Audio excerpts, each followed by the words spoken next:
এই জাফরানি শব্দটি বিদেশি শব্দ। তো বলা হয়েছে বিদেশি শব্দের নামের শেষে ইকার হবে। তাহলে বিদেশি শব্দ জাফরানি একটি বিদেশি শব্দ। তো এই যে শেষে ইকার যুক্ত আছে, ইকার, এই ইকারটা যুক্ত থাকলো।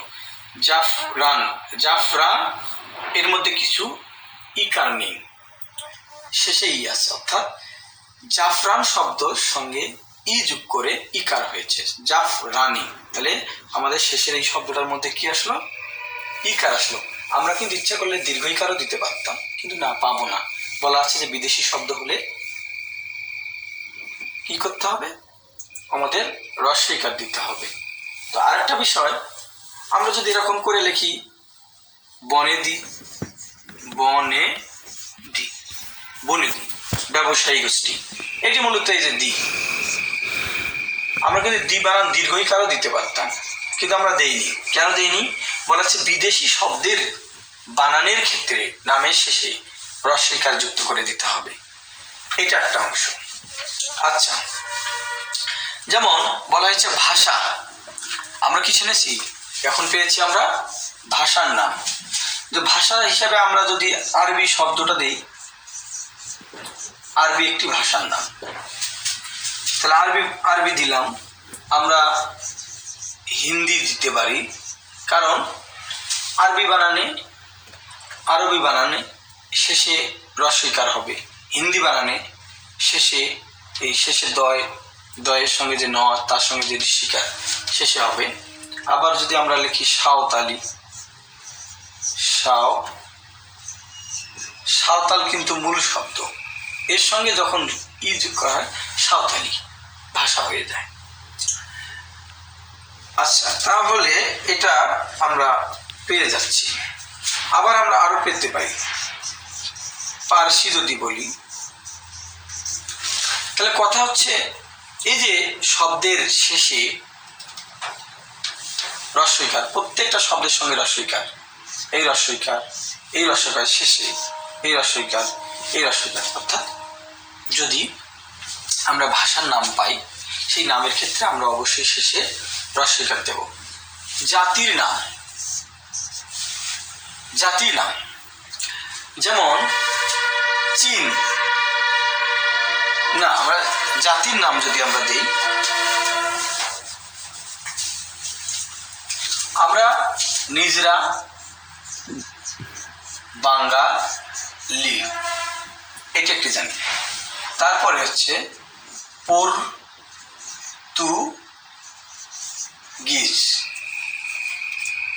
পর্তুগিজ। আচ্ছা, তারপরে আমরা দিতে পারি তুর্কি, তুর্কি। তো কথা হচ্ছে এখানে বাঙালি শব্দের শেষে হ্রস্ব ইকার হবে। আমরা কিন্তু এখানে হ্রস্ব ইকার মানে এখানে কি আমরা কিন্তু ই দিতে পারতাম, আমরা ওই যে লয় ঋষিকারও দিতে পারতাম, লয় দীর্ঘ ইকারও দিতে পারতাম। আমাদের কাছে দুটোই অপশানে ছিল, কিন্তু না, যেহেতু এই জাতির বানানটা, জাতির নামের শেষে যেহেতু ইকার হবে, এই জন্য আমরা লয়ের ক্ষেত্রে ইকার দিয়েছি। জাতির নামের শেষে যেহেতু হ্রস্ব ইকার হবে, গিজ বানানে গি আমরা হ্রস্ব ইকার দিয়েছি। তুর্কি বানান, যে তুর্কি যেহেতু জাতির নাম, সুতরাং আমরা এই ইকার হওয়ার কারণে শেষে ইকার দিয়েছি। ভাষার নামের ক্ষেত্রে যেহেতু আমাদের নামের শেষে ইকার হবে, সুতরাং আমরা প্রত্যেকটি ভাষার নামের শেষে ইকার দিয়েছি, দীর্ঘই দেইনি। অমনি ভাবে বিদেশি শব্দ এর শেষেও আমরা হ্রস্ব ইকার পেয়েছি। অর্থাৎ আমাদের শব্দগুলোর মধ্যে যদি হ্রস্ব ইকার এবং দীর্ঘ ইকার যুক্তেই উভয়ই আমাদের কাছে মনে হয়, কিন্তু আমরা দিতে পারবো না, কারণ আমাদের নিয়মে তাই বলা আছে। এরপরে আমরা দ্বিতীয় নিয়মের ক্ষেত্রে একটু দেখব যে বানানের দ্বিতীয় নিয়মে কি বলা হয়েছে। তো দ্বিতীয় নিয়মে কি বলা হয়? মূলত দ্বিতীয় নিয়মটা হচ্ছে যে যেসব শব্দে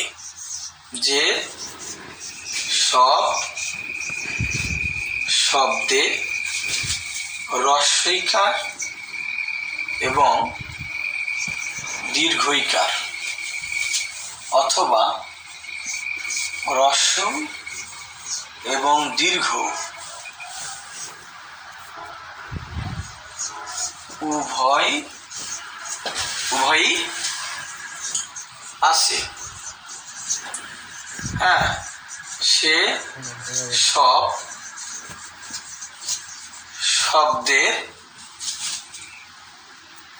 ক্ষেত্রে এই দুটো বর্ণের জন্য ক্ষেত্রে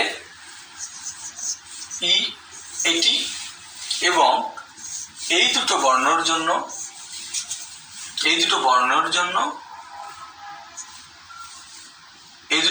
জন্য আমরা কি দেব? উ বর্ণ ক্ষেত্রে ব্যবহার হবে। কি হবে? ব্যবহার হবে। অর্থাৎ যেসব শব্দের বানানে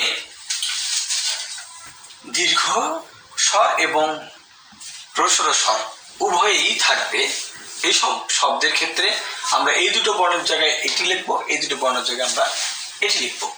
যেমন আমরা যদি শ্রেণী শব্দটা দেখি, শ্রেণী বানান হ্রস্বইকার আর শ্রেণী বানান দীর্ঘইকার, তাহলে আমরা দেখতেছি শ্রেণী বানান কিন্তু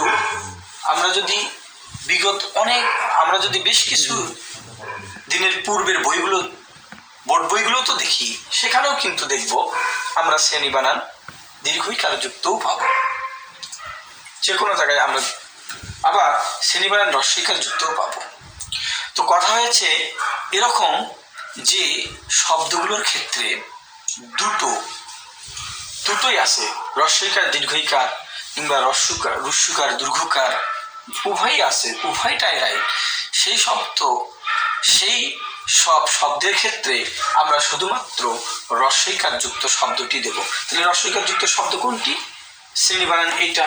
তাহলে আমাদের জানতে হবে যে শ্রেণী বানান আমাকে আজ থেকে মূর্ধন্য ঋষিকার দিতে হবে, এটি দিতে হবে। ঠিক এমন ভাবে আমরা দেখব যে যদি আমরা পদবী শব্দটা পাই, পদবী হ্রস্বইকার আর একটা হচ্ছে পদবী দীর্ঘইকার, তাহলে মূলত এই দুটো বর্ণের মধ্যেও কিন্তু আমরা পেয়ে যাচ্ছি যে এখানে হ্রস্বইকার যুক্ত একটি শব্দ আছে, দীর্ঘইকার যুক্ত একটি শব্দ আছে, দুটোই রাইট, দুটো শব্দই রাইট। কিন্তু যেহেতু আধুনিক বানানের একটি নিয়ম এসেছে, ওই সমস্ত শব্দের ক্ষেত্রে শুধুমাত্র হ্রস্বইকার দিতে হবে যে শব্দের মধ্যে দুটোই আছে। তাহলে আমরা এখানে পদবী বানান এরপর থেকে লিখবো পদ বয় ঋষি, পদবী, বাস হয়ে গেল। কিন্তু একটু ব্যতিক্রম আছে। একটু ব্যতিক্রম কি? যে একটু ব্যতিক্রম আছে যে সব শব্দের বানানের অর্থ ভিন্ন, হ্রস্বইকার এবং দীর্ঘইকার যুক্ত থাকার পরও যে শব্দের বানানগুলো মূলত উচ্চারণ একই হওয়ার পরেও অর্থের ভিন্নতা থাকে, সেই শব্দের বানান দুটোই আলাদা আলাদা থাকবে। অর্থাৎ আমি আবারও বলছি যে অর্থের ভিন্নতা। এখন আমি অর্থের ভিন্নতা আসলে আমি 3 নম্বর নিয়ম হিসেবে এটি দিতে পারি, যে অথবা এটি আমরা লিখতে পারি 1, 2 এর 1 লিখতে পারি আর 2 এর 2 লিখতে পারি, অথবা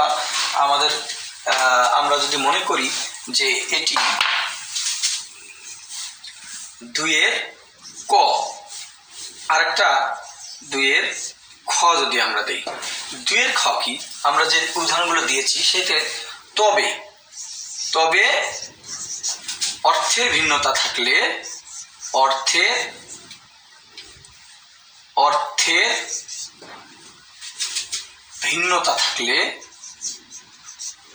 ভিন্নতা থাকলে তাহলে উক্ত অর্থের ভিন্নতা থাকলে 2 বর্ণের ই ব্যবহার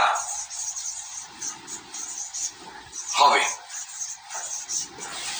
যদি অর্থের ভিন্নতা থাকে তাহলে কিন্তু দুই বর্ণই আমরা ব্যবহার করব।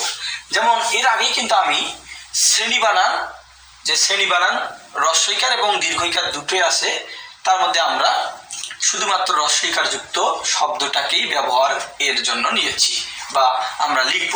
কিন্তু যেমন নারী দীর্ঘইকার যুক্ত আছে, আবার নারী শব্দটি হ্রস্বইকার যুক্ত আছে। তো কথা হচ্ছে নারী বানানটা কি দীর্ঘইকার এবং হ্রস্বইকার দুটোই আছে। তা এক্ষেত্রে কিন্তু এই ক্ষেত্রে যদি আমরা শুধুমাত্র নারীর জন্য এই শব্দটা ব্যবহার করি তাহলে কিন্তু এই শব্দটা ব্যবহার হবে ভুল। যদি এই দুটো ওই নিয়মকে ফলো করে যদি আমরা এই শব্দ দুটোকেও ব্যবহার করতে চাই, যে শুধু আমি নারী এই বানানটা লিখব, হ্রস্বইকার যুক্ত বানানটা লিখব, তাহলে এটি ভুল হবে। কেন? এই নারী এবং এই নারীর অর্থের মধ্যে ভিন্নতা আছে। এখন মূলত কি অর্থ আছে এই দুটোর অর্থ কি?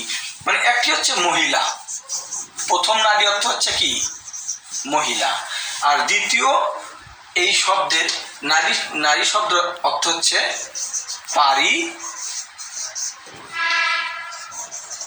না। অর্থাৎ এই জন্য বলছি, যদি অর্থের ভিন্নতা থাকলে কি হ্রস্বইকার যুক্ত অর্থে হয় নারী বানানের অর্থে হয় পারি না, এবং দীর্ঘইকার যুক্ত নারী বানানের ক্ষেত্রে আমরা মহিলা বা স্ত্রীলোক অর্থে ব্যবহার করি। এই অর্থের এই ভিন্নতার কারণে আমরা কিন্তু এই শব্দটা আমরা হ্রস্বইকার এবং দীর্ঘইকার যুক্ত উভয়কেই মেনে চলব। এটা একটা। তারপরে আমরা দেখব যে ব্যবহারের ক্ষেত্রে এরকম আমরা দেখব কি ব্যবহার এরকম ক্ষেত্রে আমরা এবার পরের নিয়মে যাব। পরের নিয়মে সুপ্রিয় শিক্ষার্থীরা, এর পরবর্তী আমরা তৃতীয় পার্ট সম্পর্কে জানব।